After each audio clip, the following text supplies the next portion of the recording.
TT এবার ভাগছে কিনা। সালাম ফিরিয়ে উঠা কইছে যে আমি নিয়াত বাঁধলাম কাল সকাল ভোর পর্যন্ত। আল্লাহু আকবার। আর যেমনি কইছে কাল সকাল পর্যন্ত নিয়াত বাঁধলাম, টিটি কইছে যে আর তখন বসে থাকা যাবে না, কিন্তু কাল সকাল না হলে নিয়াত ভাঙবে না, সালাম ফিরেবে না, উঠে পালিয়ে গেল। তো বাঙালি কত চালাক। তবে অতি চালাকের ফের গলায় দড়ি। মানুষ বলেছে না বয়স্ক লোকেরা সব জায়গাতে চালাকি করতে নেই। আপনি মনে করবেন যে আমি বাড়ি থেকে শুনে নেব চালাকি করলে, কি দরকার যাওয়ার এখানে কষ্ট করে? হ্যাঁ, এগুলোই ভুল ধারণা। এখানে ফারেস্তা এসেছে, আপনার বাড়িতে ফারেস্তা যাবে না। এখানে রহমত বর্ষিত হচ্ছে, আপনি বাড়ি থেকে হাজার শুনতে পান, আপনার বাড়িতে রহমত বর্ষিত হবে না। তাহলে এখানে আছে লাভ না লস? জোরে বলেন লাভ না লস? তো বেশি চালাকি ফের ভালো? অতিরিক্ত চালাকি। এক বাঙালি উঠেছে ট্রেনে, উঠা দেখছে যাবে দিল্লি, তো একটাও সিট ফাঁকা নেই জেনারেল বগিতে, একবারে হুচা হুচি খুচা খুচি। কত চালাক। চালাকি করে ফারাক্কাতে উঠার সময় কইছে এই সাপ সাপ সাপ, মানে বগিতে সাপ। আর যেমনি সাপ শুনেছে হুড়মুড়িয়ে সব নেমে ভাগতে শুরু করে, অন্য বগিতে চলে গেছে। কইছে বাপরে, এই বগিতে থাকা যাবে না, সাপ যখন আছে। ই তখন আরামসে দম ফেলা কইছে এইবার মজা হয়েছে। হ্যাঁ, আর জেনারেল বগিগুলো তো সব পিছনে থাকে, আর নাহলে সব আগে থাকে, সব পিছনে ছিল। খবর চলে গেল রেলওয়ে ডিপার্টমেন্টের সুপারভাইজার যারা আছে, যারা বড় বড় অফিসার আছে, যে এই বগিতে নাকি বিষাক্ত সাপ আছে। আর ই কিন্তু সিটে উঠে লম্বা হয়ে আর শুতে গেছে। কইছে আর তো কেউ নেই, তো আমি একলাই শুতি। শুইতে নিন চলে গেছে। মেলাক্ষণ ট্রেন দাঁড়িয়ে থাকার পর কি করব, সাপ যখন খুঁজে পেলে না, জিআরপি সিআরপি সব ফেল, তখন সিদ্ধান্ত হলো সাপ যখন খুঁজে পাওয়া যায় না, তো বলা যায় না যদি সাপ থাকে আর কেউ চাপে আর কেটে নেই, এই বগিটা কেটে আলাদা করে, এই বগিটা বাদ, এটা থাক। বগি ফারাক্কাতে থেকে গেছে, ট্রেন চলে গেছে, ই বেদম শুইতে আছে সারা গায়ে।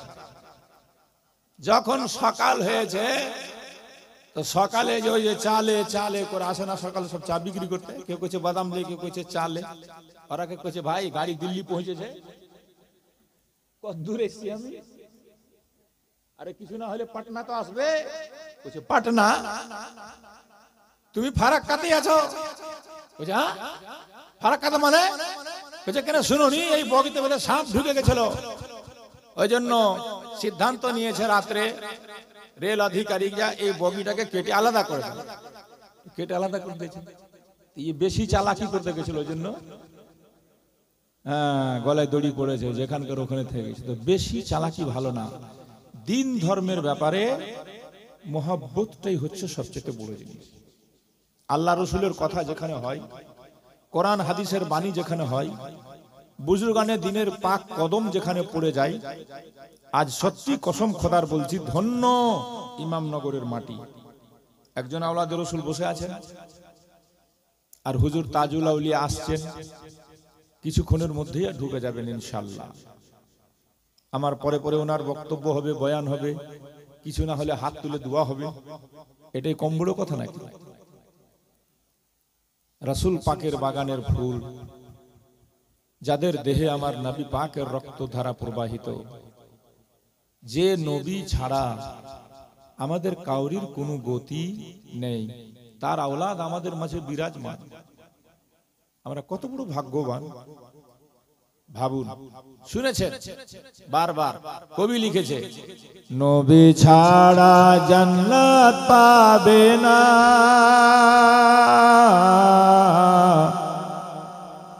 প্রিয় নবীকে ভুলে যেও না।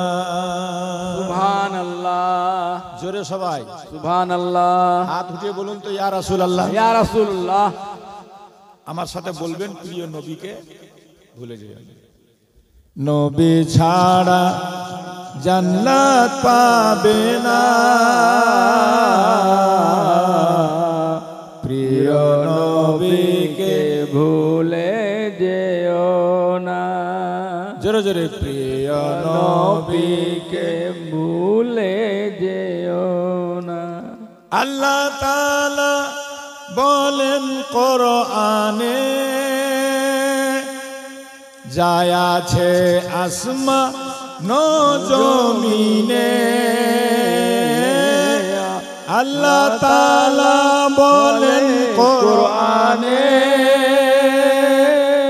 যায় আছে আসমান ও জমিনে। সবই কিছু তোমার জানা, প্রিয় নবীকে, জোরে জোরে, প্রিয় নবীকে। তবে এই গজলটা পড়তে গিয়ে অধিকাংশ গায়করা ভুল পড়ে। ওটা কি ভুল? এরপরে যদি ভুল পড়ে তো আপনারাই সংশোধন করে দিবেন। কারণ বেশিরভাগ আজকাল বক্তাও বেশিরভাগ এমন এমন বেরিয়ে গেছে, বুঝলেন, যারা আলিমই না, ইলিম নেই। দুটা বাংলা বই পড়ে, কোরআন হাদিস বাংলা বইয়ে পাওয়া যায়, মুখস্থ করে নিয়েছে, গলাটা ভালো। আর কিছু কিছু তো এমন ঠকবাজ বেরিয়েছে, মানুষকে ঠকছে জানেন। মৌলবীর মও পড়েনি, বাংলা বইয়ে 3টা সংস্কৃত মুখস্থ করে ইউটিউবে ভিডিও ছেড়ে বাংলার 1 নম্বর চতুর্বেদী নাম দিয়েছে। আর 25,000 30,000 টাকা দিয়ে মুসলমানরা তাদেরকে ডাকছে, দাওয়াত করছে। কারণ আজকাল কিছু কিছু গ্রামে ইয়াং জেনারেশনরা কোনো বক্তা করার আগে বয়স্ক লোকদেরকে জিজ্ঞেস করবে না, ইমাম সাহেবকেও জিজ্ঞেস করবে না, নিজে নিজে ইউটিউব ঘেটে বের করছে। এই মোবাইল থেকে দেখছে যে ইউটিউবে কার বক্তব্য বেশি ভাইরাল, ওকে ডাকতে হবে। আর ওরাও জানে যে আমরা একবারে যেখানে চলে যাব জীবনে আর নাও ডাকতে পারে, তো 25,000 টাকা নাইট লাগবে, 30,000 টাকা নাইট লাগবে। মুসলমান দিচ্ছে আর ঠকা পড়ছে, বলে। তো শুধু মোবাইল দেখে সব কাজ করার চেষ্টা করবেন না। যাদেরকে জানেন, যাদেরকে চিনেন, যারা যোগ্য বিজ্ঞ আলিম, তাদেরকে ডাকবেন। তো কোরআন হাদিস মাসলা মাসাইল জালসা থেকে কিছু নিয়ে যাবেন, কিছু পাবেন, কিছু শুনতে পাবেন। আর না হলে খালি কিসসা কাহিনী শুনে যাবে। আল্লাহ তৌফিক দেন আপনাদেরকে, সকলে বলুন আল্লাহুম্মা। তো ভুল পড়ে বেশিরভাগ গায়করা, সেটা কি বলে? আল্লাহ তাআলা বলেন কোরআনে, যা আছে আসমান জমিনে সবই কিছু তোমার অধীনে। যদি কেউ প্রশ্ন করে যে সবই কিছু তোমার অধীনে, এই কথাটা বললে আর পিছনে দলিল, তো দলিল দিতে পারবে না। এই জন্য আমি এই তোমার অধীনে কথাটা পড়ি না, আমি পড়ি কি, আল্লাহ তাআলা বলেন কোরআনে, যা আছে আসমান জমিনে সবই কিছু তোমারও জানা, প্রিয় নবীকে ভুলে যেও না। কথাটার মধ্যে মেলও আছে, কথা ঠিক না ভুল? আর আসমান জমিনে যা আছে সব নবীর জানা কিনা, যেটা বলেন জানে কিনা, এর যদি কেউ দলিল চাহে তা আমি কোরআন থেকে দিব। আল্লাহ নিজে বলছেন, আল্লাহ মাকা মালাম তাকুন তালাম, হে নবী তুমি যা জানতে না সব তোমাকে শিখিয়ে দিলাম। কে বলছে? আল্লাহ। যেটা বলুন, কে বলছে? আল্লাহ বলছে সব শিখিয়ে দিলাম। তাহলে নবীর আর অজানা কিছু আছে? আল্লাহ বলছে কোরআনে, আর রহমান ও আল্লামাল কোরআন, রহমান শিখিয়েছে কোরআন। এমন কোন জিনিস নেই যে যেটা কোরআনে নেই। আল্লাহ কোরআনে ডাইরেক্ট বলছেন, ওয়ালা রাতমিন ওয়ালা ইয়াবিসিন ইল্লা ফি কিতাবিম মুবিন, জলে স্থলে যা আছে সব আছে এই কিতাবে। বলুন সুবহানাল্লাহ। এজন্য আজ 1400 বছর ধরে বিজ্ঞানীরা রিসার্চ চালিয়ে যাচ্ছে, গবেষণা করছে কোরআনকে নিয়ে। আর যত গবেষণা করছে তত কিছু তারা উদ্ধার করতে পারছে। মাটির নিচে লোহা আছে, সোনা আছে, দস্তা আছে, তেল আছে, পেট্রোল আছে, খনিজ পদার্থ আছে, সব অনুসন্ধান করছে কোরআন থেকে। আর আমরা মুসলমান খালি নারা লাগালাম আর খিচড়ি খেলাম, কোরআন পড়তে পর্যন্ত শিখলাম। কথা ঠিক বলছি না ভুল? মাজারে মাজারে উরুস করতে শিখলাম, ছেলে মেয়েকে কোরআনের শিক্ষা দিলাম না, কোরআনের জ্ঞান দিলাম না। যে জ্ঞান সম্পর্কে কোরআন নাজিল হওয়ার সময় বলেছিল ইকরা, পড়ো, জ্ঞানী হতে চাও পড়ো, আকাশে উঠতে চাও পড়ো, মন্ত্রী হতে চাও পড়ো, নেতা হতে চাও পড়ো, সমাজ গঠিত করতে চাও পড়ো, সংসার চালাতে চাও পড়ো। সব কিছুতে কোরআন একটা শব্দে বুঝিয়ে দিয়েছে, সারা পৃথিবীর মানব মণ্ডলীকে পড়ো। এজন্য আমার নবীও শিক্ষার উপরে এত গুরুত্ব দিয়েছিলেন। নবীজি বলেছেন উতলুবুল ইলমা ওয়ালাউ কানা বিসসিন, যদি চীন যেতে হয় তবুও যাও, বিদ্যা অর্জন করো, শিক্ষা নাও। বলুন সুবহানাল্লাহ। সবচাইতে এখন বেশি অশিক্ষিত হচ্ছে সুন্নিরা। কথা ঠিক বলছি না ভুল? আমাদের চাইতে ওয়াহাবিরা বহুত অ্যাডভান্স। হ্যাঁ, বাচ্চা বাচ্চা ওদের শিক্ষিত, আর আমাদের এখানে খালি পীর লিয়া আর উরুস লিয়া মারামারি চলছে। হক কথা খুব খারাপ লাগে শুনতে, আর আমি কিন্তু ছিলা কথাই বলি, কাউরি সহ্য হোক আর নাই হোক। কোন হাদিসে আছে, কোন মাসলাত আছে, কোন মুফতি বলে গেছে যে পীর সাহেবের উরুস হলে হাফি রিয়াজউদ্দিনের হোক আর আখি পাকেরই হোক, দেখা দেখি গাঁও গাঁও থেকে চাদর নিয়ে যেতে হবে? কোন মাসলাত আছে, কোন মুফতি এটা ফতোয়া দিয়েছিল? কিন্তু আমরা লোক দেখা দেখি করি, ফালতু কাজ, একটাও নাকি পাওয়া যাবে না। আর সে কাজে দেখেন বাড়াবাড়ি। বন্ধুগণ ভাইরা আমার, আর যেটা আমার উপরে আপনার উপরে ফরজ, আমার আপনার ছেলে মেয়ের উপরে 7 বছরেই নবী নির্দেশ দিয়েছে, 10 বছর হলে মেরে মেরে পড়াতে বলেছে, সেটা হলো নামাজ। সেটা হলো কি? ওখানে আমরা নেই। কথা ঠিক না ভুল? মনে করছি যে পীর ধরে লেছি পার হয়ে যাব, খালি মরেই দেখো না, কোন পীর তোমাকে পার করে ওটাই দেখবো, খালি মরেই দেখো। বসে আছেন পীর সাহেব, পীর জাহিদ, যার নামই হলো পীর জাহিদ, আওলাদে নবী বসে আছেন, ওনার সামনে বলছি নামাজ না পড়া, শুধু পীরের হাত ধরে কে জান্নাত গেছে দেখাও আমাকে। নামাজ না পড়া, শুধু উরুস মানিয়া তুমি জান্নাতে চলে যাবে, এত বড় হিম্মত তোমার? আহাম্মুল ফারাইজ হচ্ছে নামাজ। কিয়ামতে পীর সম্পর্কে জিজ্ঞেস করা হবে না কোন পীরের মুরিদ ছিলে। হাসরের ময়দানে তোমাকে জিজ্ঞেস করা হবে না তুমি মাজার গেছিলে কিনা। হাসরের ময়দানে কাউকে জিজ্ঞেস করা হবে না যে উরুসে গেছিলা কিনা। হাসরের ময়দানে কাউকে প্রশ্ন হবে না যে খিচড়া বানিয়েছিলে কিনা। হাসরের ময়দানে সর্বপ্রথম যেটা প্রশ্ন হবে সেটা হচ্ছে রোজে মাহশর জাগদাস বুয়াত, আউয়ালে পুরশিস নামাজ বুয়াত। কিয়ামতের মাঠে ছেলে যখন মায়ের দিকে তাকাবে না, মা ছেলের দিকে তাকাবে না, সেই দিন সর্বপ্রথম প্রশ্ন করা হবে নামাজ সম্পর্কে। যারা বলেন কি সম্পর্কে? তাহলে নামাজই পড়লাম না আর পীর লিয়া মারামারি করব, জান্নাত পাবো? মুখে খুট বেড়া পড়বে, খুট বেড়া, খালি ময়রা দেখ না।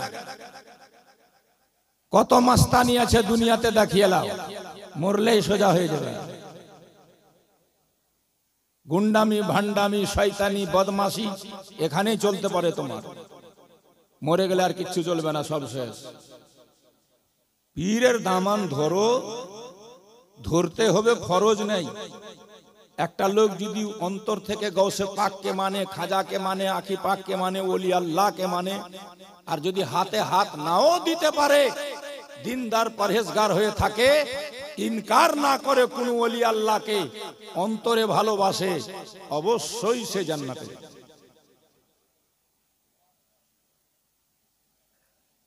আর নামাজ ছেড়ে দিয়ে পীরের মুরিদ হয়ে গেছি, খালি উরুসে যেতে পারলে বাস কাম, মনে করলাম জান্নাতি হয়ে গেলাম, অত সহজ কথা নয়।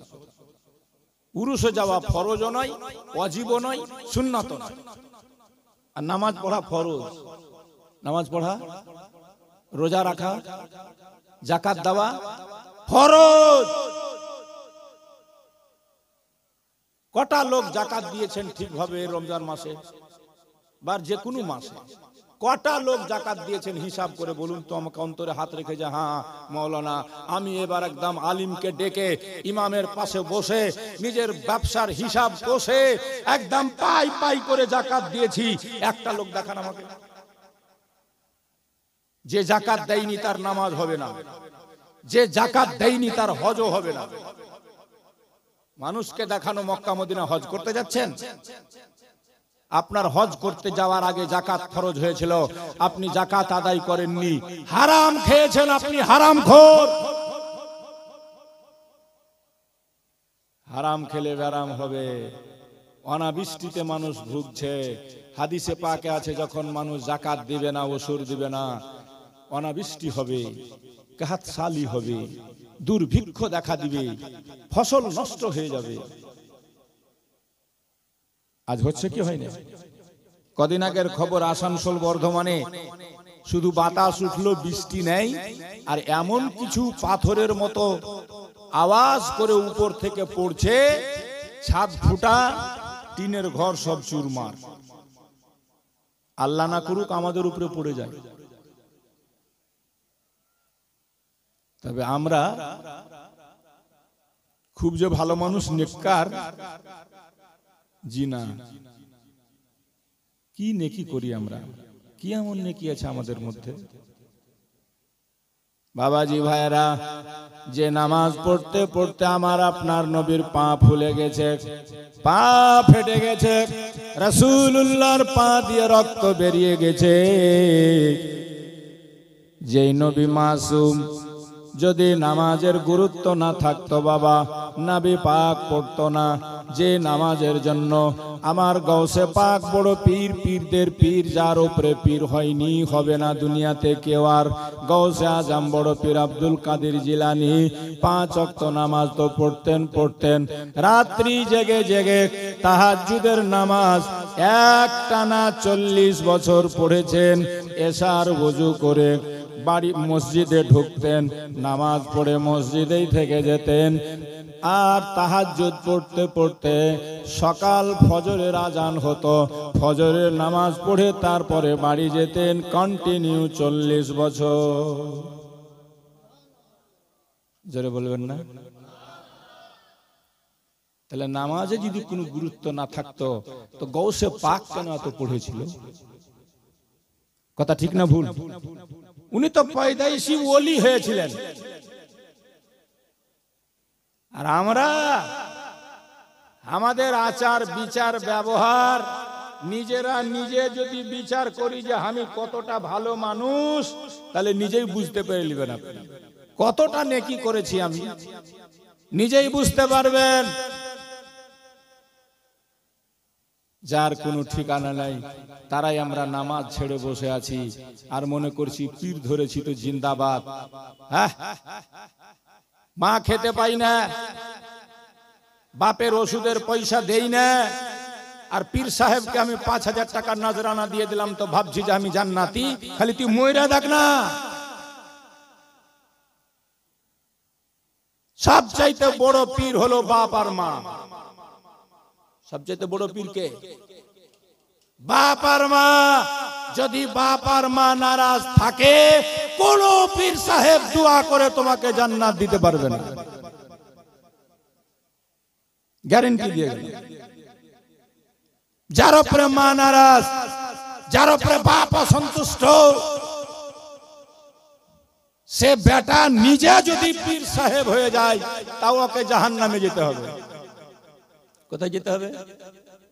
আমরা তো পীরের মুরিদি হতে পারি, খালি নারা লাগাটাকেই মনে করছি পাক্কা মুরিদ হয়ে গেছি, মাজারে যাওয়াটাকেই মনে করছি পাক্কা মুরিদ, আমরা উরুস মানানোটাকেই পাক্কা মুরিদ। আর ফের উরুস মানাবো তো ছেলে মেয়ে সব বেঁধে যাবে।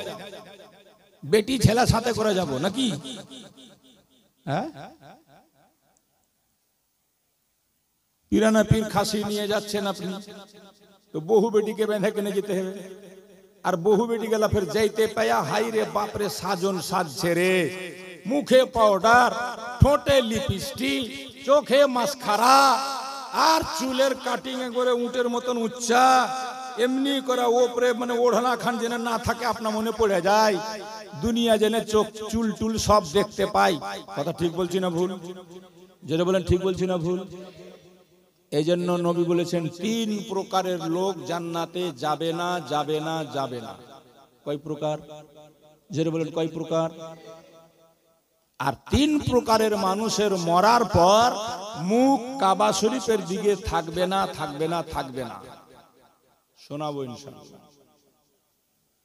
তবে যে গজলটা পড়ছিলাম সেটা আগে শুনেলেন, আর এরপরে কেউ ভুল পড়লে ওকে ভুলটা ধরিয়ে দিবেন যে যা আছে আসমান জমিনে সবই তোমার অধীনে, কথাটা ভুল।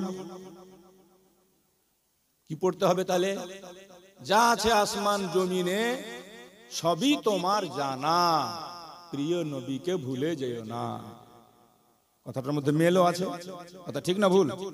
তাই আল্লাহ তাআলা বলেন কোরআনে,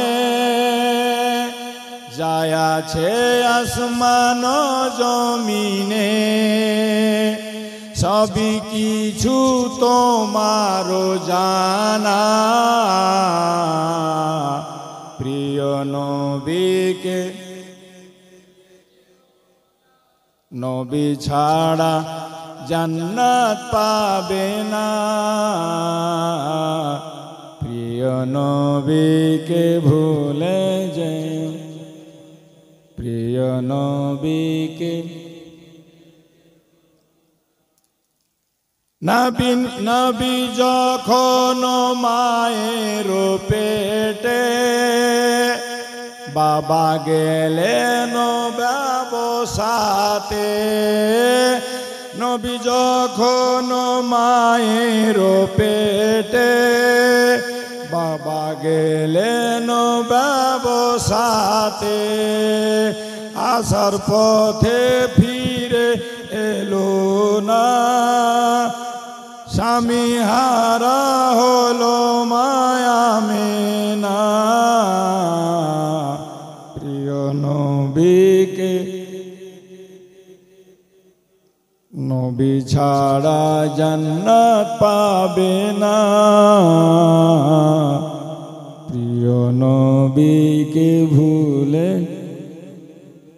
আল্লাহুম্মা, পানি থাকলে পানি আছে কি মাইকে খুব আওয়াজ।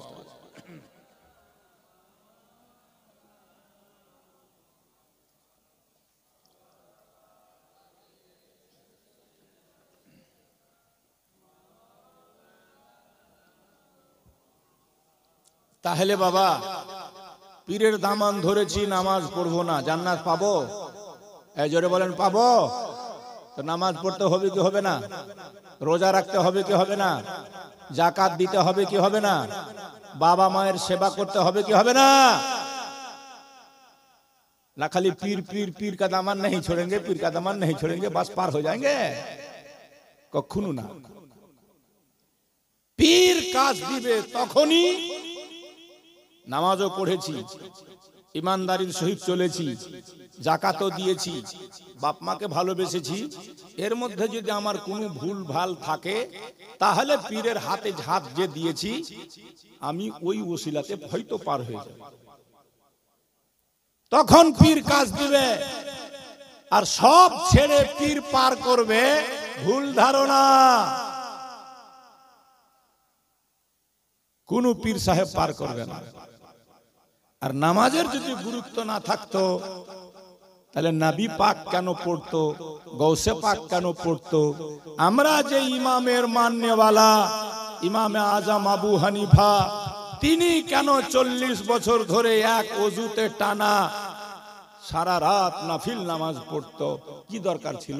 অত বড় ইমাম, 6 লক্ষ হাদিস যার মুখস্থ ছিল, আমাদের মতো মুলবিকে 6টা হাদিস কেউ জিজ্ঞেস করলে বলতে পারবো না। 6 লক্ষ হাদিসের হাফিজ ছিলেন ইমাম আজম আবু হানিফা। গোটা কোরআনের হাফিজ ছিলেন। রমজান মাসে শুধু 61 খতম কোরআন পড়তেন, বলুন সুবহানাল্লাহ। আমাদের বাড়িতে আমরাও পড়ি না, গোটা রোজাতে হয়তো 1 খতমও পড়ি না, গোটা বছরে 1 খতম পড়ি না। রমজান মাসে শুধু 61 খতম কোরআন পড়তেন। কেন? উনি কি পীরের মুরিদ ছিলেন না? কি দরকার ছিল এত আমল করার? তাহলে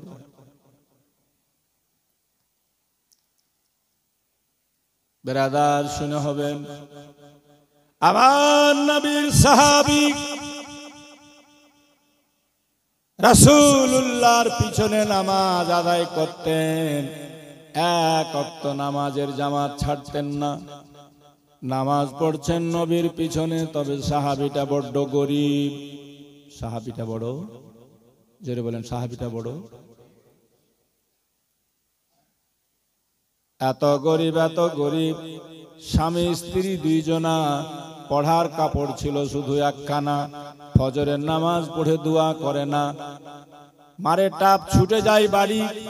সাহাবীরা দেখতে পেয়ে অবজেকশন করলো নবীর দরবারে, ইয়া রাসূলুল্লাহ, ইয়া হাবিবাল্লাহ, নবী গো, আপনার অমুক সাহাবী আমাদের ভাই, জানি না কি হয়েছে, ফজরের নামাজে দোয়া করে না, সালাম ফেরাবা মাত্র উঠে মসজিদ থেকে বেরিয়ে যায়। আমার নবী কি জানে না? নবী তো সবই জানে। তারপরে নবী তো যাকে কোনোদিন জিজ্ঞেস করেনি। সাহাবীরা প্রশ্ন তুলল, আমার নবী বললেন, ঠিক আছে, আজকে তাকে দাঁড়িয়ে যেতে বলবা। ফজরের নামাজ পড়া হলো, সেই সাহাবীকে সাহাবীরা দাঁড়াতে বলল। আল্লাহর নবী জিজ্ঞেস করলো, বাবা বলো, ফজরের নামাজের পর তুমি দোয়া কেন করো না? দোয়া না করে মসজিদ ছেড়ে বাড়ি কেন চলে যাও বলো? সাহাবী রাসূল বলেছিলেন, ইয়া রাসূলুল্লাহ, ইয়া হাবিবাল্লাহ, নবী গো, আমি আপনার একজন এমন গরিব সাহাবী গো নবী, আমি আর আমার বিবি পড়ার কাপড় মাত্র 1 খানা। ইয়া রাসূলুল্লাহ, বাড়িতে 1 বুক গর্ত করে বিবিকে গর্তের মধ্যে উলঙ্গ বসিয়ে এসেছি কাপড় পরে আপনার পিছনে ফজরের নামাজ আদায় করার জন্য। নবী গো, আমি দোয়া করি না এই জন্য যে দেরি হয়ে যেতে পারে, ফজরের টাইমটা শেষ হয়ে যাবে, এই জন্য নামাজ শেষ হয়ে আমি দৌড় মারি, দৌড় দিই, আর গিয়ে কাপড় খুলে বিবিকে পড়াই, আমি গর্তে ঢুকে যাই। আমার বিবি তাড়াহুড়ো করে 2 রাকাত ফরজ আদায় করে না। আজ মুসলমান নামাজ যখন থেকে ছেড়ে দিয়েছি আমরা, মসজিদকে যখন থেকে, দোস্ত বন্ধুগণ, মসজিদের প্রতি যখন থেকে আমাদের অনীহা চলে এসছে, মসজিদ থেকে মুসলমান যখন আমরা দূর হতে শুরু হয়েছি, তখন থেকে মুসলমান আজ আমাদের এত থাকা সত্ত্বেও 57টা কান্ট্রি মুসলিম বাস করছি, কোনো অস্তিত্ব নেই। যে যেমন করে পারছে, যে যেখানে পারছে, আমাদেরকে গরু ছাগলের মতো মারছে। ওই জন্য ডাক্তার ইকবাল বলেছিল, আজ ভি হো জো বড়া হিংসা ইমা পয়দা, আগ কর সকতি হে আন্দাজে গুলিস্তা পয়দা।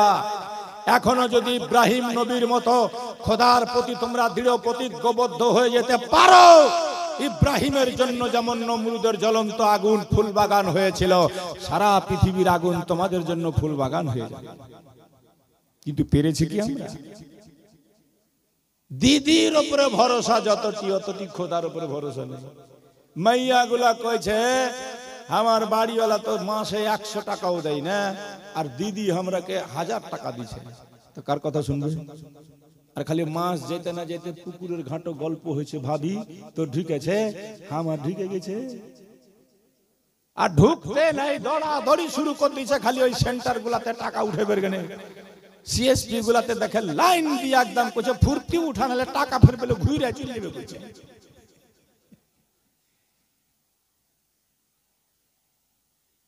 ওই জন্য লোক কহেছিল, যাদের নাক না থাকলে বলে কি খেত, ওটা আপনারা কহেবেন, হ্যাঁ, বেটি ছাই, মানে আর না হলেও দুনিয়া চলে না। আর হয়েছে তো বালা মুসিবতের শেষ নেই রে বাবা।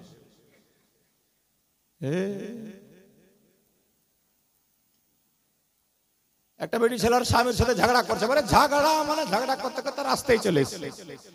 তো লোক কইছে আগে ফালনার মা ছেড়ে দে, কি করবি, তোর বাড়িওয়ালা, তোরই তো ফের স্বামী, কি করবি, ছেড়ে দে। কইছে ছেড়ে দিনু, তবে আমার যদি দোষ হয় তা আমি যেন বেওয়া হয়ে যায়, আর যদি ওর দোষ হয় তো ও যেন মরে যায়।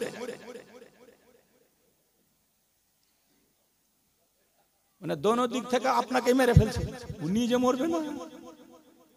কইছে আমার যদি দোষ থাকে আমি যেন বেওয়া হয়ে যায়, বেওয়া হয়ে যায় মানে ও যেন মরে যায়, আর ওর দোষ থাকে তো ও যেন মরে যায়।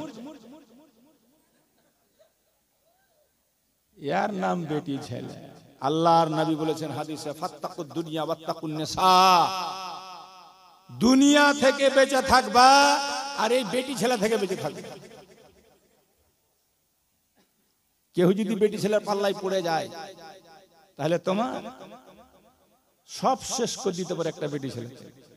আর আজকে জানেন 35,000 কাছাকাছি ফিলিস্তিন নিরীহ বাচ্চা, আবাল বৃদ্ধ বনিতা মারা গেল, শহীদ হয়ে গেল ইসরায়েলের বম্বিং এ। এখন অব্দি ইসরায়েল সারা পৃথিবীকে ঠ্যাঙা দেখিয়ে নিজের ইচ্ছায় বম্বিং করে যাচ্ছে, মুসলমানদেরকে মারছে। আর সব চাইতে শক্তিশালী দেশ, যেখানে আল্লাহর এত খাজানাতে ভর্তি, সৌদি আরব একটা কথা বলে না, প্রতিবাদ করে না। তার কারণই হচ্ছে ইহুদিরা আগে থেকে ওই বাদশাদেরকে নিজের সুন্দরী সুন্দরী মেয়ে দিয়ে রেখেছে। বুঝতে পেরেছে? কেউ ইহুদির জামাই হয়ে আছে তো কেউ ইহুদিদের বহনু হয়ে আছে। এই জন্য ইহুদিদের বিরুদ্ধে সৌদি আরব কোনো পদক্ষেপ গ্রহণ করছে না। নচেত সৌদি আরব যদি শুধু তেলটা বন্ধ করে দেয় তাহলে আমেরিকা আর আপনার ইসরায়েলের কোনো শক্তি চলবে না। কিন্তু এখন পর্যন্ত দেখছেন এত কিছু হয়ে যাচ্ছে, একমাত্র ঈমান তাদেরকে এই অবধি টিকিয়ে রেখেছে। বলুন সুবহানাল্লাহ। কি আছে তাদের কাছে? নিরীহ তারা মেরে যাচ্ছে, কিন্তু এখন পর্যন্ত ইসরায়েল জিততে পারে। আল্লাহ বলেছেন ওয়ালা তাহনু ওয়ালা তাহিনু ওয়ালা তাহজানু ওয়া আনতুম লা আলাউনা ইন কুনতুম মুমিনিন। তোমরা ঘাবড়িয়ে যেও না, তোমরা চিন্তিত হয়েও না, তোমরাই জয়লাভ করবে। শর্ত একটাই যে তোমরা পূর্ণ মুমিন হয়ে যাও। পূর্ণ কি হয়ে যাও? আর আমি এমনই মুমিন যে পীর কা দামান नहीं छोड़ेंगे, নামাজ কभी नहीं पढ़ेंगे। আমি মুমিন হলাম না বেঈমান হলাম? এরকম মুমিন আল্লাহ দেখতে চাই না। এজন্য নামাজটাকে কায়েম করুন। ছেলে মেয়ে সবাইকে বলুন নামাজ কায়েম করবে, মেয়েদেরকে পর্দায় রাখুন, পশিদায় রাখুন। আমি বলেছি 3 প্রকারের লোক যাবে না জান্নাতে। কয় প্রকার? নবী পাকের হাদিস, 3 প্রকারের মানুষ যাবে না জান্নাতে। এক, যার সাবালিকা বেটি ঘর থেকে বের হয় বেপর্দা, মাথায় পর্দা নাই, চুল দেখা যায়, দুল দেখা যায়, গলা দেখা যায়, হার দেখা যায়, রূপের বাহার দেখা যায়। বাপ নিষেধ করে না, বাপ পর্দার জন্য কড়াকড়ি করে না, সেই বাপ মেয়েটার কারণে জান্নাতে যাবে না, যাবে না, যাবে না। বলুন সুবহানাল্লাহ। বাপ যদি হজ করে সব মরে আর বেটি বেপর্দা ঘুরে, ওই বেটির কারণে বাপকে জাহান্নামে যেতে হবে। এখানকার মেয়েরা বেপর্দা হয়তো কেউ ঘুরে না, এখানে খুব ভালো আছে। হ্যাঁ, মৌলানা হামিদুল আপনাদের ইমাম বলছে যে না খুব ভালো, সবে পর্দাতে থাকে। এরা কোনোদিন হাট বাজার টাজার যায় না, ঈদের সময় মার্কেটিং ফার্কেটিং করে না, নাকি মেলাও ঘুরে না, খুবই ভালো একদম। তাহলে এরা কোন উরুস টুরুসও যায় না, আশা করছি, বাড়ি থেকে বের হয় না। হ্যাঁ, জালসাতে বসে আছে, ওর আওয়াজ যদি পুরুষের কানে আসে তো গুনাহে কবিরা, বড় গুনাহ নিয়ে বাড়ি যাবে। মেয়েদের মশলা, নামাজ পড়া তো 5 ওয়াক্ত ফরজ, মেয়েটাকে পর্দা করা 24 ঘন্টা ফরজ। আর এই মেয়েটা গিয়ে মেলাতে ঘুরছে, বলেন। যখন ঈদের সময় আসে আমি 10-12 দিন আগে থেকে কালিয়াচক আর আসি না, এবার আমার ব্যাংকের অ্যাকাউন্ট আছে কালিয়াচক, বহুদিন আগে ছাত্র জীবনে বুঝি করেছিলাম না কি, তখন মনে হয় না, প্রথম প্রথম যখন জীবনী করতাম আপনাদের এলাকায়, তো একটা অ্যাকাউন্ট খোলা ছিল, অ্যাকাউন্টটারই ওই এটিএমটা বন্ধ হয়ে গেছে, তা আসতে হলো বাধ্য হয়ে। ঈদের কদিন আগে তা হাইরে বাপরে বাপ, কালিয়াচকের রাস্তাটা এদিকেও পার হওয়া যায় না, ওদিকেও পার হওয়া যায় না, আর অধিকাংশ মানে 90% শুধু বেটি ছেলা। এইগুলা বেটি ছেলা কুণ্ঠেকার যে ছিল আল্লাহ জানে, আপনাদের দিককার কেউ যায় তাই না? এদিকার বউ বেটারা কেউ যায় না, যা প্রয়োজন হয় স্বামীকে বলে, ওরা এনে দেয়, এটাই তো নিয়ম। এভাবে মানছে তো আল্লাহ জেনে, এভাবে মানায় এখানকার বেটি ছেলেদেরকে।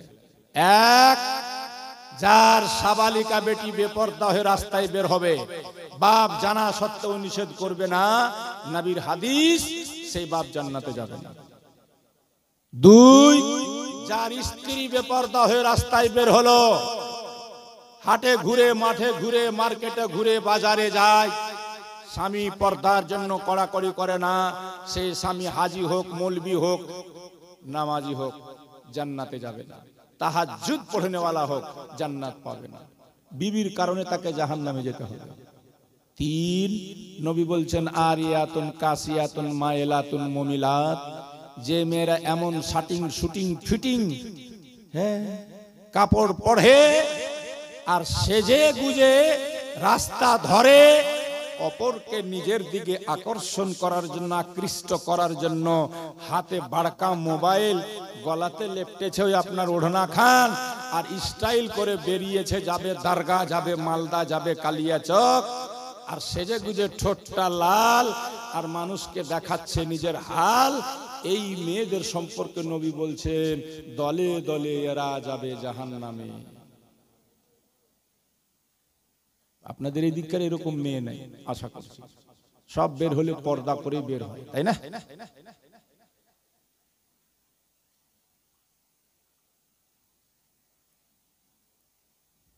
জান্নাত পাবে না তো সহজে, হ্যাঁ? কবি কইছে ভাবরে নিরালায়, গজব কেন রে দুনিয়ায়, ভাবরে নিরালায়, আজ শান্তি কেন নাই রে দুনিয়ায়। নারীরা সব স্বাধীন হলো বলে পুরুষের আর দরকার নাই, বলছে পুরুষ লিয়া কি করিব, নিজের কামাই নিজে খায়, আর সাইকেল থেকে শুরু করে রকেট বিমান সব চালায়। চালাইছে না মেয়েরা পাইলট, মেয়েকে পাইলট করার জন্য আল্লাহ বানাইনি। সিভিক পুলিশ মেয়েটা আল্লাহ তাআলা চাকরি করার জন্য মেয়েটাকে বানাইনি, আল্লাহ তাআলা বানিয়েছিল আপনার ঘরটাকে সামাল করার জন্য, পর্দায় থেকে রান্না বান্না করার জন্য। এ মুসলমান, কেন নিজের বউ বেটিকে রাস্তায় নামিয়ে দিয়ে আপনি জাহান্নামের খাতায় নাম লেখাচ্ছেন ভাই? বিবিকে দিয়ে মুদিখানার দোকান চালানো জায়েজ নাই, চায়ের দোকান বেটিকে দিয়ে চালানো যাবে না, বেটিকে দিয়ে দোস্ত ব্যবসা বিজনেস করানো যাবে না। হ্যাঁ, মেয়েরা দোকান করতে পারে, বাজার করে এনে আপনি দিবেন, ঘরের মধ্যে সে নিজের মেয়েদের জামা কাপড় বিক্রি করবে, মেয়েদের গয়নাগাঠি বিক্রি করবে, অনলি ফর মেয়ে ছাড়া কেউ অ্যালাউ নাই। তাহলে সেই দোকানদারি মেয়েরা করতে পারে, সেই ব্যবসা মেয়েরা করতে পারে, মেয়েরা চাকরি করতে পারে। হয় শিশু বাচ্চাদের স্কুলে শুধু মেয়ে স্টাফ থাকবে, আর না হলে এমন স্কুলে যেখানে সব স্টাফ মেয়েরাই থাকবে, তাহলে সে মেয়েটা চাকরিও করতে পারবে।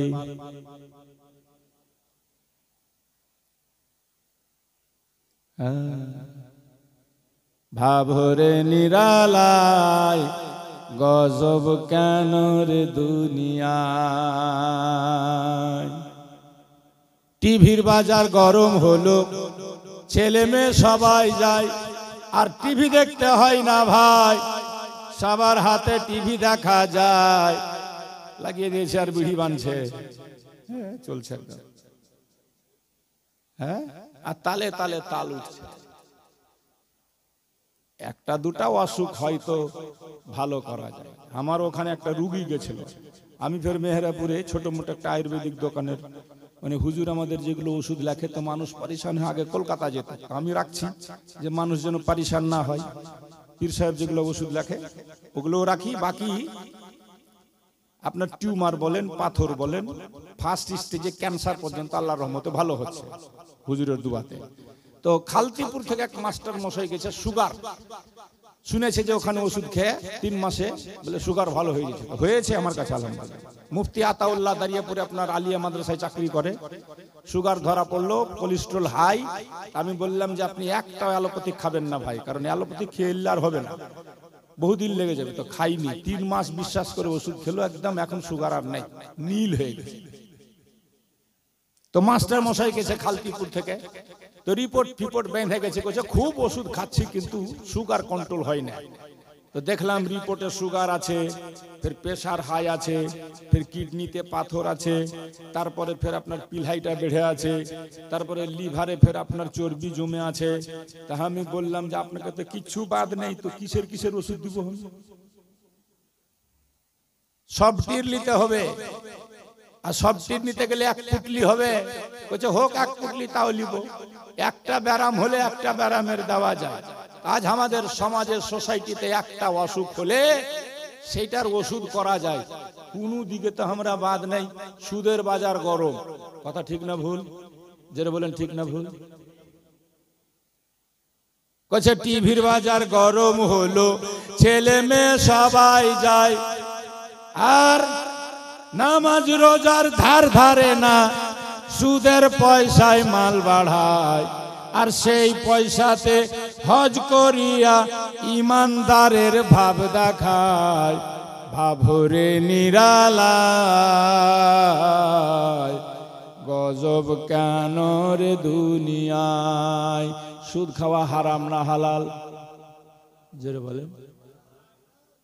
সুদের ব্যাপারে আল্লাহর নবী বলেছেন হাদিস শরীফের ভিতরে, 1 টাকা সুদ জেনে শুনে খাবে যারা, 36 বার আপনার মায়ের সঙ্গে জেনা করলে যে গুনাহ হয়, 70 প্রকারের গুনাহ হবে 1টা টাকা সুদের খেলে।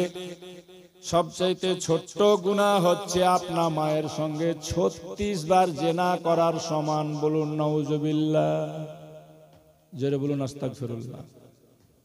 তাহলে আজ মুসলমান সুদ খায় কি খায় না? জোরে বলেন, খায় কি খায় না? মদ খায় কি খায় না? মদখোর মদ খায় না? গাঁজা মুসলমান খায় না?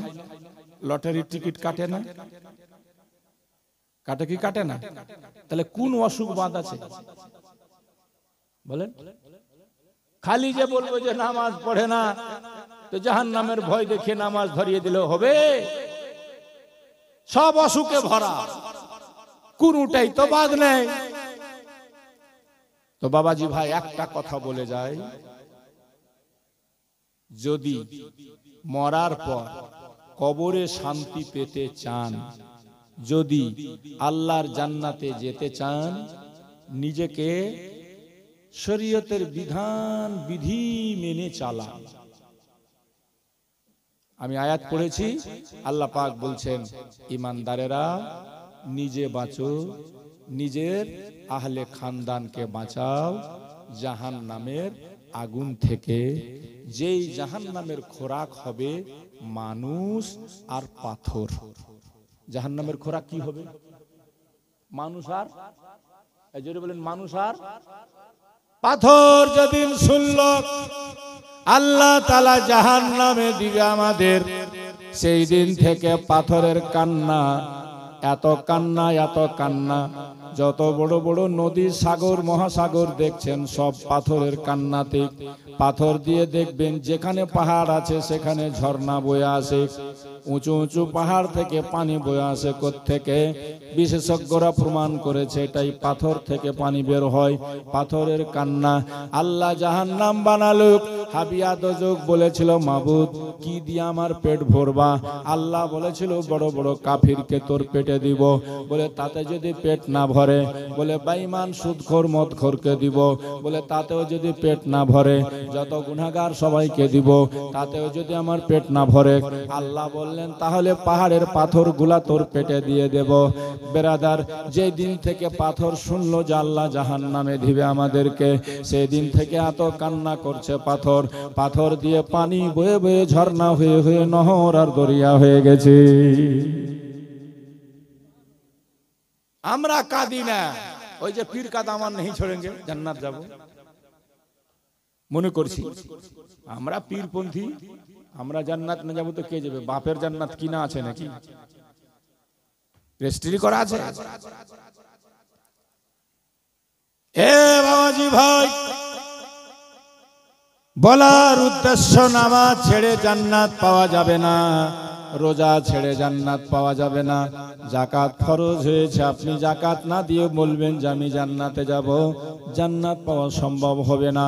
বাপ মায়ের কষ্ট দিয়ে আপনি ভাববেন আমি জান্নাতে যাব, যে বাপ মা সম্পর্কে আল্লাহ পাক কোরআনে বলছেন ওয়ালা তাকুল্লাহুমা উফিন ওয়ালা তানহারহুমা ওয়া কুল্লাহুমা কওলান কারীমা। তোমার বাপ মা বয়স্ক হয়ে গেছে, বুড়ো হয়ে গেছে, হাঁটতে পারে না, ঘরে পেচ্ছাপ পায়খানা করে দেয়, তবু তুমি উপ শব্দ পর্যন্ত বলতে পাবা না।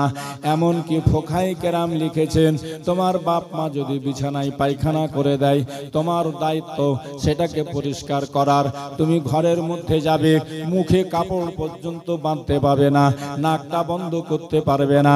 কারণ তুমি যদি নাকটা বন্ধ করে মুখ বেঁধে ঘরের মধ্যে যাও, তোমার বাপ মায়ের মনে দুঃখ হয়ে যাবে, আঘাত পেয়ে যাবে। আহারে আজ আমি অচল হয়ে গেছি, বিছনায় পায়খানা করে ফেলেছি, তাই আমার ছেলেকে কত ঘৃণা মনে হয়, মুখ ঢেকে আসছে, নাকটা বেঁধে আসছে।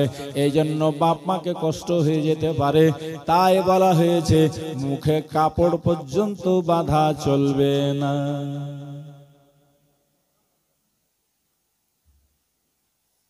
ওই বাপ মাকে গরম করে চোখ দেখা, হ্যাঁ,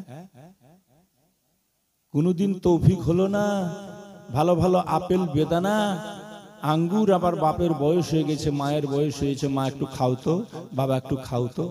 আর পীর সাহেবকে নিয়ে যে মুরগার ঠ্যাং দিব খাওয়াবার মনে করবো জান্নাত চলে যাব, অত সহজ কথা না। হাক্কানি পীর এটা কবুলই করবে না কোনদিনই। বাবাজি ভাই, এই জন্য বলছি নিজের নেচারটাকে বদল করেন, আচারটাকে বদল করেন, বিচারটাকে বদল করেন। নামাজ ধরেন, ছেলে মেয়েকে নামাজ ধরতে বলেন, আর একটুখানি মসজিদে গিয়ে ফিলিস্তিনের মুসলমানের জন্য দোয়া করেন। আল্লাহর নবী বলেছেন পূর্ণ মুমিন তারা, পৃথিবীর এক কোণাতে একজন মুমিনকে যদি কষ্ট হয়, তাকে আঘাত লাগবে, সে কষ্ট পাবে, সেই হচ্ছে পূর্ণ মুমিন। বলুন সুবহানাল্লাহ। আর পূর্ণ মুমিন কারা? আল্লাহর নবীকে জিজ্ঞেস করা হলো, বুখারী মুসলিমের হাদিস, মানিল মুসলিম ইয়া রাসূলুল্লাহ, নবী গো মুসলিম কার নাম? নবী বলছেন আল মুসলিমু মান সালিমাল মুসলিমুনা মিন লিসানিহি ওয়া ইয়াদিহি। প্রকৃত পক্ষে মুসলিম তাকে বলা হয়, সেই হইল মুসলিম যার জুবান দ্বারা, যার হাত দ্বারা অন্য কোনো মুসলমান কষ্ট না পায়, যার মুখ দ্বারা, যার হাত দ্বারা অন্য কোন মুসলমান কষ্ট না পায়, সে হলো প্রকৃত মুসলিম। বলুন সুবহানাল্লাহ। এখানে যারা বসে আছি সব আমরা প্রকৃত মুসলিম না? আমরা হাত দ্বারাও কাউকে কষ্ট দিইনি, মুখ দ্বারাও কাউকে গাল ফজ্জত করিনি, আমরা হচ্ছে একদম দুধে ধোয়া। কথা ঠিক না ভুল? আমাদের মতো ইমানদার আর কি আছে খাঁটি? তবে মরলে বুঝা যাবে। فمن يعمل مثقال ذرة خيرا يره ومن يعمل مثقال ذرة شرا يره। বিন্দু পরিমাণে তুমি যদি অপরাধ করে থাকো, তারও জবাব তোমাকে দিতে হবে। আর বিন্দু পরিমাণে নেকির কাজ যদি করে থাকো তারও বদলা তুমি পাবে। হযরতে ঈসা আলাইহিস সালাম একটা রাস্তা ধরে হেঁটে যাচ্ছেন।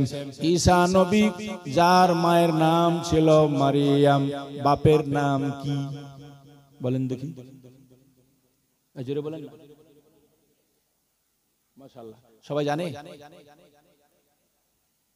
ঈসা নবীর বাপ ছিল? জোরে বলেন ছিল। আল্লাহর কুদরতে জিবরিল আমিনের ফুঁক মারাতে মারিয়াম গর্ভবতী হয়েছিলেন। মারিয়ামের পেটে ঈসা নবী জন্ম নিয়ে কথা বলেছিল। পৃথিবীতে দুজন নবী জন্ম নিয়ে কথা বলেছেন, এক হচ্ছে ঈসা ইবনে মারিয়াম, দ্বিতীয় হচ্ছে আমার দয়ার নবী। জন্ম নিয়ে আমার নবী বলেছিলেন লা ইলাহা ইল্লাল্লাহু ওয়া ইন্নী রাসূলুল্লাহ। জোরে বলুন সুবহানাল্লাহ। এটাই হলো আমাদের নবীজির কালমা। কাল যদি আপনাদের কেউ জিজ্ঞেস করে, মুসলমান ভাই বলো তো তোমার নবীর কালমা কি ছিল, আফসোস আমরা মুসলমান হয়ে সেটা জানি না, কারণ ইসলাম নিয়ে আমরা চর্চা করি না। ছেলে মেয়েকে নিয়ে আমরা রাত্রিবেলা ঘুমাবার সময় কলমা শরীফটা শিখাই না। নবী পাকের উপরে দুরূদ পড়লে কি হয় আমরা শুনাই না। মা ফাতেমার গল্প শুনাই না। দুনিয়ার কিসসা কাহিনী, দুনিয়া নিয়ে ব্যস্ত থাকি আমরা। বাবাজি ভাই বলছিলাম, ঈসা ইবনে মারিয়াম রাস্তা দিয়ে হেঁটে চলে যাচ্ছেন। হঠাৎ দেখতে পেলেন একটা কবরে দাউ দাউ করে আগুন জ্বলছে। কি জ্বলছে? এই জোরে বলেন কি? আপনারা কি চান যে আমাদের কবরে আগুন জ্বলুক? কেউ চাই? যদি চান যে কবরে আগুন যেন না চলে, তো নামাজটা পড়বেন, সত্য কথাটা বলবেন, নম্র হয়ে চলবেন, অহংকার দেখাবেন না, দৌলতের গরম দেখাবেন না, মানুষকে কষ্ট দিয়েন না,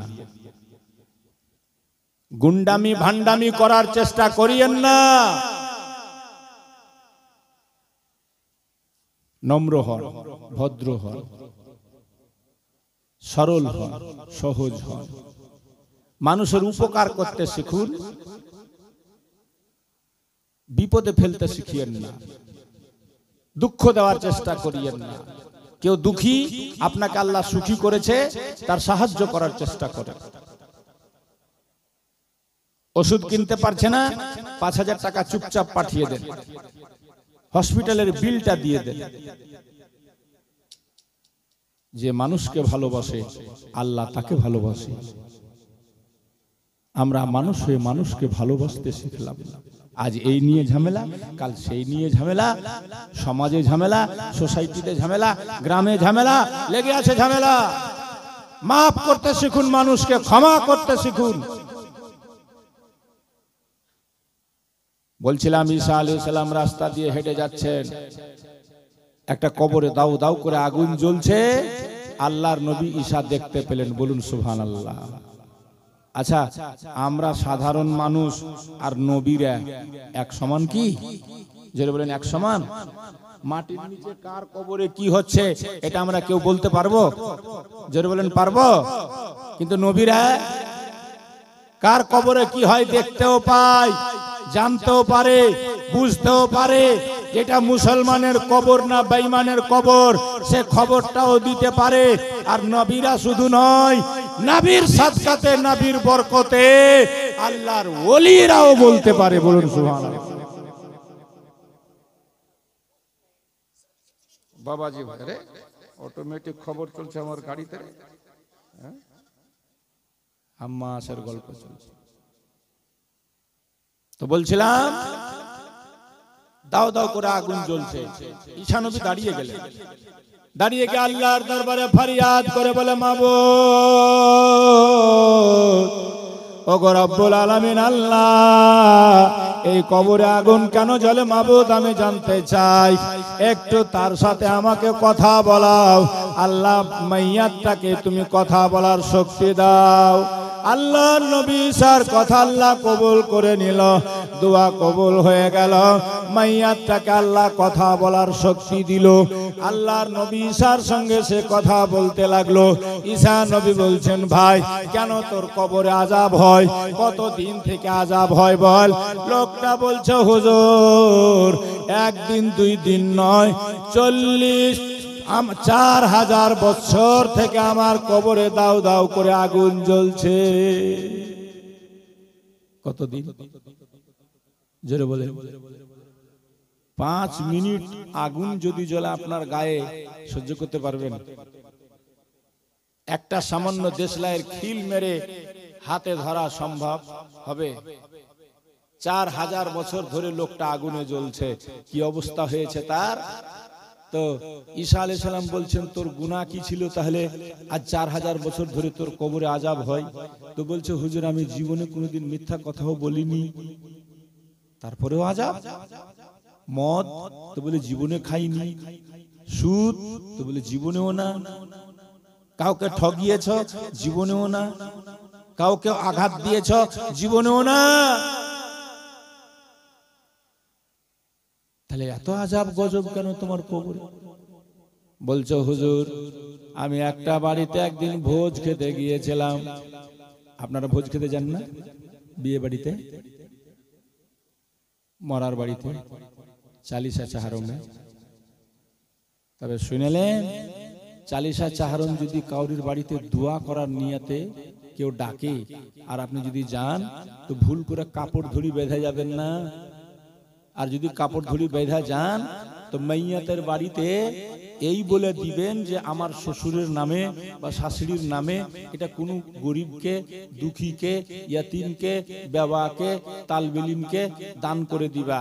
তাহলে দেওয়া যাবে আর ওদের নেওয়া যাবে। নচেত মাইয়াতের বাড়িওয়ালার জন্য কোন রকম গিফট গ্রহণ করা যাবে না, দেওয়াও যাবে না, ওদের জন্য নেওয়াও যাবে না। বোঝা গেছে? মরার বাড়িতে কোনো কাপড় চুপড় দেওয়া যাবে না আর ওদের নেওয়া জায়েজ হবে না। ওটা মাইয়াতের নামে দান করে দিতে হবে। আছে না অনেক জায়গাতে প্রথা? আমি তো বীরভূমে দেখে আসলাম, কেউ মরলে ওই বাড়িতে যতটি লোক মাটি দিতে আসবে আগে গরু জবাই করা, ওরাকে গোশ ভাত খাওয়াবে, তারপরে বাড়ি যাবে ওরা। হাই হাই, ভাবলাম, বললাম হিন্দু আর তোমাদের মধ্যে তাহলে তফাৎ কি? আমরা সদলাপুরে দেখছি যার বাপ মরেছে, ওকে লিয়ে সব হরে হরে হরে করতে করতে গেল, যে আর ওর বাপকে পুড়িয়া ফের ওর টুটি চিপা সবজি মিলা দহি মিষ্টি খায়া মদ টদ খায়া, একে তো আর বাপ মরেছে ও দুঃখে আছে, আরো ওকে গোছিয়া চেপা চিপা তারপরে আরে বাড়ি। কথা ঠিক না? কিন্তু ইসলাম কি বলছে? যে বাড়িতে মাইয়াত হয়েছে সে বাড়িওয়ালাদের জন্য 3 দিন শোক। কদিন শোক? চুলা জ্বলবে না, রান্না হবে না। এই বাড়িতে মাইয়াত হয়েছে 3 দিন শোক। 3 দিন পর্যন্ত আত্মীয় স্বজনরা খাবার দিবে তাদেরকে, পাড়া প্রতিবেশীরা খাবার দিবে তাদেরকে। 3 দিন হয়ে গেলে এবার বাড়িতে আপনি ফাতিহা খানি করুন, কোরআন খানি করুন, খাবার তৈরি করে গরিব দুঃখীকে খাওয়ান। তো মানুষ তো গরিব দুঃখীকে এখন খাওয়ায় না, ওই জামাই বেটি কুটুম মুটুম এদেরকে জাফত করে নিমন্ত্রণ করে দাওয়াত করে বিহার মতন ভোজ করে চালিশা চাহারম করছে। কথা ঠিক না ভুল? খাবার খাওয়াতে নেকি আছে, তবে যারা খেতে পায় না তাকে খাওয়াবেন, তবে না। বড় বড় লোক ডোলাকে জাফত দিয়ে আপনি খাওয়াচ্ছেন, কি লাভ হবে আপনার বাপের? যারা এসে খানা খেয়ে চলে যায়, মিলাদের সময় থাকে না, হাত তুলে দোয়া পর্যন্ত করে না, তো কি লাভ হলো? বিয়ে বাড়িতে যান, ভোজ বাড়িতে যান, তবে নিজের বউটাকে সাথে করে নিয়ে যাবেন। আপনার শ্বশুর বাড়ি বিয়া হলো, একলা ওকে ছাড়বেন না, সাথে করে নিয়ে যাবেন, সাথে করে নিয়ে চলে আসবেন। বুঝা গেছে? হ্যাঁ, একলাই ছাড়বেন না, একলাই ছাড়লে মুশকিল আছে।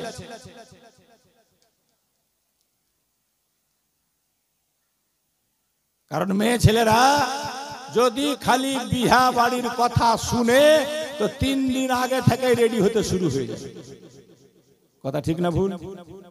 আর যদি খালি কহেন জাগে অমুকের মা ধুমুকের মা তোরা সবটি ক্যালকা রেডি থাকিস, তোদেরকে ডোলা বিলি যেতে হবে। ডোলা বিলি, ডোলা বিলি কহেন না? ডোলা বিবি না কি কহেন? আপনাদের দিকে কি কহেন? বরযাত্রী মেয়েদেরকে ডোলা বিলি কহেন, ডোলা বিবি। যদি খালি শুনে হাই রে সাজন পুজন শুরু হয়েছে, গাড়ি ছুটে যেছে তাও সাজা হয় না। আগে উমুকের মা আইনা গে, আগে ধুমুকের মা আইনা গে, থামো থামো একটু, আর থামো। বাড়িতে থাকবে তো লাগবে কুচি মুরগি, আর যখন বাড়ি থেকে বাহারাইবে তার দাম শ্রী দেবী।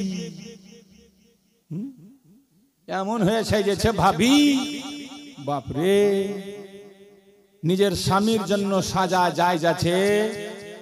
একটা মেয়ে স্বামীর জন্য যত সাজতে পারে তার জন্য সাজা যায়। বলা হয়েছে তুমি ঘরের মধ্যে এমন সেজে থাকো তোমার স্বামী বাইরে থেকে এসে তোমাকে দেখলেই যেন মনটা খুশি হয়ে যায়। দোকান টোকান করে সারাদিন ব্যবসা বিজনেস করে ঘরের মধ্যে আসলেন তো দেখলেন যে মনে হচ্ছে কুচি মুরগি ঘুরে বেড়েছে।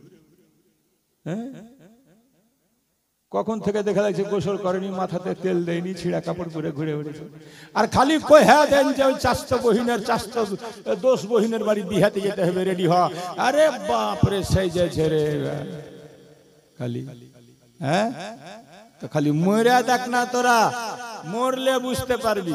বলছিলাম বাবাজি ভাই, ঈসা নবী কয় তোর কবরে এত আযাব কেন হয় বল? লোকটা বলেছিল হুজুর আমি একটা ভোজ বাড়িতে ভোজ খেতে গেছিলাম, ভোজ খাওয়ার পরে যখন আমি ওই বাড়ি থেকে বের হলাম আমার দাঁতে একটু মাংস লেগেছিল, খাবার লেগেছিল। ওই বাড়ির পাশে একটা বাড়ির সামনে বেড়া ছিল, বেড়া, ওই বেড়া থেকে টাটি থেকে একটা খিল টেনে আমি নিজের দাঁত সাফ করেছিলাম হুজুর। এই জন্য আমার আল্লাহ নারাজ হয়ে গিয়ে আমাকে 4000 বছর ধরে জ্বালাচ্ছে, পুড়াচ্ছে আগুনে। আমি অন্যের টাটি থেকে একটা খিল না বলে নিয়ে দাঁত পরিষ্কার করেছিলাম, এই জন্য 4000 বছর ধরে আমাকে জ্বালাচ্ছে, পুড়াচ্ছে, আগুনে আযাব দিচ্ছে। বলুন সুবহানাল্লাহ। খালি একটা অন্য জনার টাটি থেকে দাঁত পরিষ্কার করার জন্য। কিসের আওয়াজ হচ্ছে? এই তো মার্বেল কাটছে। বাবা রে,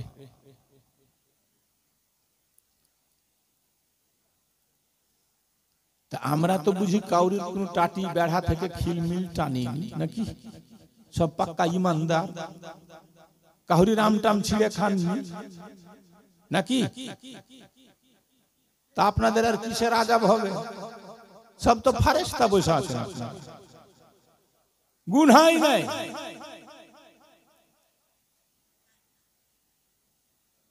এই জন্য তারা মসজিদে যায় না। হ্যাঁ, ওই যে শুনেছেন না, একজনের গরু চলে গেছে মসজিদে, ইমাম সাহেব গরুটাকে বাঁশ দিয়ে পিটাচ্ছে আর বের করছে। গরুওয়ালা শুনতে পেয়ে দৌড়ে চলে এসছে। আচ্ছা কইছে মুলি সাহেব মারছেন কেন? কইছে মারবো না মানে, মসজিদটা কি গরু চড়া জায়গা নাকি? তো কইছে যে ওর বুদ্ধি নেই, ওই জন্য মসজিদে ঢুকে গেছে। আমাকে কোনোদিন দেখেছিলেন মসজিদে আসতে?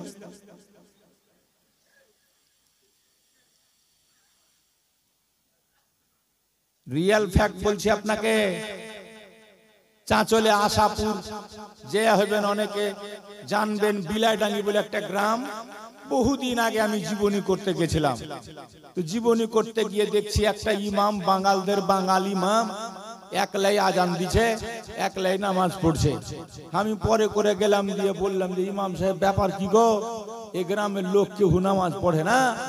তো কইছে হুজুর নামাজ পড়ার কথা কইছি, তো ওরা আমাকে কি কছে, নিজের ভাষা দেবের শোনাছে আমাকে, কছে তো ফের বেতনও দিম, ফের নামাজও পড়িম, তুই একলা একলা নামাজ পড়।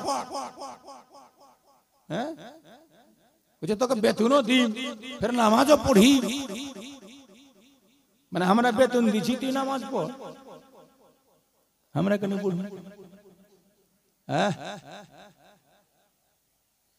मस्जिद तो पल भर में बना ली माँ की हरारत वालों ने, मन अपना पुराना पापी था बरसों में नमाजी बन ना सका। ডাক্তার ইকবাল বলে গেছে মসজিদ তো খুব সুন্দর সুন্দর বানিয়ে নিল মুসলমানরা, দেখা দেখি জোসে পড়ে মিনার, মার্বেল, টাইলস, এই সেই সব বানিয়ে নিচ্ছে, কিন্তু ভিতরে নোংরা ঢুকেছিল, ঢুকে আছে, নামাজি হতে পারলো না। বলেন, একটা লোক খুঁজে পাবেন না যে মসজিদে যে রাত 12টার পর একলাই চুপচাপ গিয়ে খোদার কাছে কাঁদছে, তাহাজ্জুদের নামাজ পড়ছে, সিজদায় পড়ে কাঁদে, একটা লোক খুঁজে পাবেন। বেরাদার বন্ধুগণ ভাইরা, আল্লাহর ঘর মসজিদ বানিয়েছেন, মসজিদ যদি আবাদ না করেন, মসজিদ আল্লাহর কাছে যদি একদিন কেঁদে দেয়, সেই দিনই গ্রামে গজব আর আযাব নাজিল হয়ে যাবে। একজন আল্লাহর ওলি নাম শুনে হবেন, নাম হলো তার বায়াজিদ বুস্তামি, বিখ্যাত জামানার ওলি, আল্লাহর ওলি বায়াজিদ বুস্তামি রাস্তা ধরে হেঁটে যাচ্ছেন, মনে করেন অনুপনগর হয়ে, জগদীশপুর হয়ে, উনি যাবেন হাসানপুর হয়ে, আপনার ওই হলদিবাড়ি হয়ে অচিনতলার দিকে যাচ্ছেন। হঠাৎ গ্রামের লোক আল্লাহর ওলিকে, বুজরুগ মানুষকে দেখে বলল, হুজুর একটুখানে দাঁড়ান, আমরা অনুপনগরের লোক বড় বিপদে আছে হুজুর। বলে, কেন ভাই, কি হয়েছে? বলে, হুজুর কিছুদিন থেকে রাত্রিবেলা দেখছি মেয়ে ছেলের মতো চিৎকার কান্নার আওয়াজ শোনা যায়, আমরা সবাই রাত্রে ঘুম ভেঙে যায়, সবাই উঠে গিয়ে খুঁজে বেড়ায়, লাইট জ্বালায়, তলাশ করি, হুজুর দেখি খুঁজে পাই না কে কান্না করছে। আবার গিয়ে ঘুমালে চিৎকার আসে, মেয়ে ছেলের কান্নার আওয়াজ শোনা যায় আমাদের কানে, আমরা ঘুমাতে পারি না রাত্রিবেলা। আপনি আল্লাহওয়ালা মানুষ, বলতে পারবেন, একটু দয়া করে দাঁড়িয়ে যান। আল্লাহর ওলি বায়াজিদ বুস্তামি কাউরির বাড়িতে না গিয়ে, মুসাফির মানুষ, এতে কাপের নিয়াত করে ঢুকে গেলেন মসজিদে। রাত্রি 12টার সময় যখন উঠে তাহাজ্জুদের নামাজ পড়ার জন্য ওযু করতে যাবেন, তখন দেখা গেল মসজিদ থেকে একটা আওয়াজ বের হচ্ছে কান্নার। মসজিদ বায়াজিদে বুস্তামির সঙ্গে কথা বলছে আর বলছে, হুজুর যদি আপনি আজ এই মসজিদে এসে সিজদা না করতেন, তাহলে আজকে 40 দিন হয়ে গেল কন্টিনিউ আমার কান্না করা। আল্লাহর দরবারে আল্লাহ সিদ্ধান্ত নিয়েছিল আজ এই গ্রামটাকে ধ্বংস করে দিবে, গজব দিয়ে নিশ্চিহ্ন করে দিত।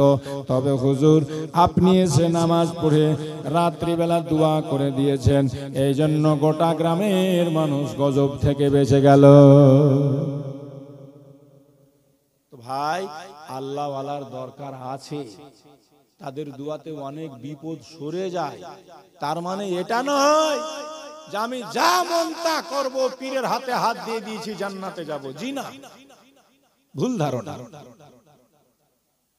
এটা ঠিক যে মালদার মাটি, দুইজন ওলিকে পেয়ে আমরা হয়েছি খাঁটি, একদিকে আখিয়ে পাক আর একদিকে রয়্যাল বেঙ্গল টাইগার যাকে বলা হয়, বাংলার বাঘ, যিনি বাঘের উপরে চড়ে ঘুরে বেড়াতেন, আলাউল হক পাণ্ডবী। তো বিনা ইবাদতে, যেটা বলেন ওরা যে ওলি হয়েছে তো বিনা ইবাদতে।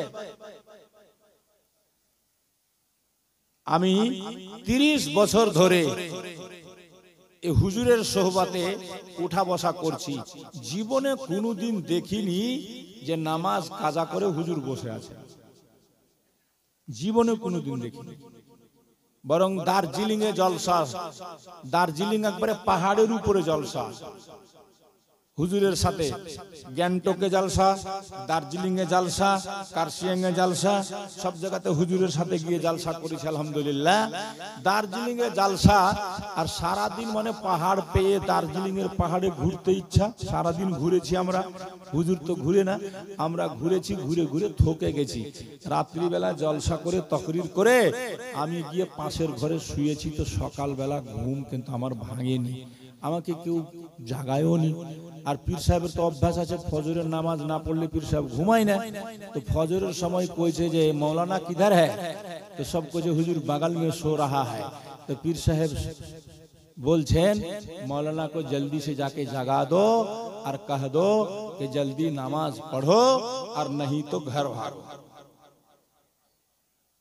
কি বুঝতে পারলে? হয় নামাজ পড়ো আর নালে তুমি আমার সাথে থাকার যোগ্য নয়, বাড়ি যাও। আমাকে বলছেন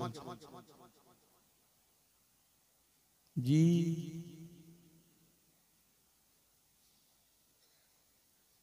আমরা খুব সহজ ভেবে নিচ্ছি বাবা, ভাবছি মাজারে গিয়ে চাদর চড়িয়ে দিলাম জান্নাতে যাব, আর অসুবিধা নেই। উরুস মানিয়ে নিলাম জান্নাতে যাব। খবরদার, বউ বেটিকে সাথে করে কোনো উরুসে যাবেন না, কোনো উরুসে যাবেন না। বউ বেটি পর্দার, এদেরকে পর্দাতে থাকার নির্দেশ দেন বেশি বেশি। বিড়ি বাঁধবে ঘরের ভিতরে, কেনে গেটে বিড়ি বাঁধবে, দরজাতে কেনে বিড়ি বাঁধবে?